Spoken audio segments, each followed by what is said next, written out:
मैं चलता फिरता इंसान था, एक्टिविटी थी। अब मैं कैदी की हैसियत से मतलब घर में हूँ। दोस्तों को भी मिस करता हूँ, आना जाना भी है। किसी रिश्तेदार के यहाँ भी चला जाता था, बेटियों की तरफ भी चला जाता था। अब मैं दूर हूँ।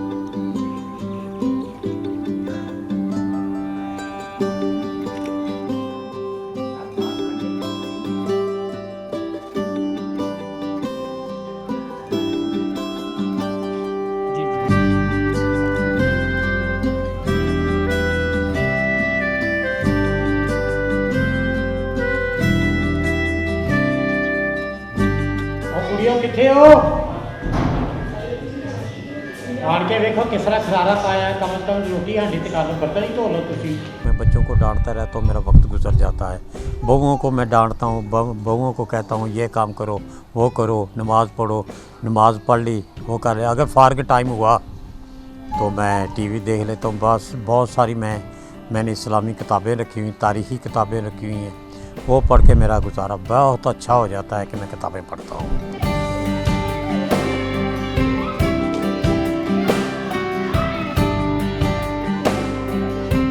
क्योंकि एक रूटीन बनी हुई थी कि बच्चे सुबह जो हैं वो स्कूल चले जाते थे, उसके बाद वो दोपहर को आते थे तो ट्यूशन वगैरह या एकेडमी चले जाते थे, टाइम पास हो जाता था। अब ये है कि बच्चे सुबह से घर में रहते हैं, वो घर में रखना जो है ना बहुत मुश्किल काम है। वो हर वक्त तंग करते हैं, हर वक्त तंग करते हैं।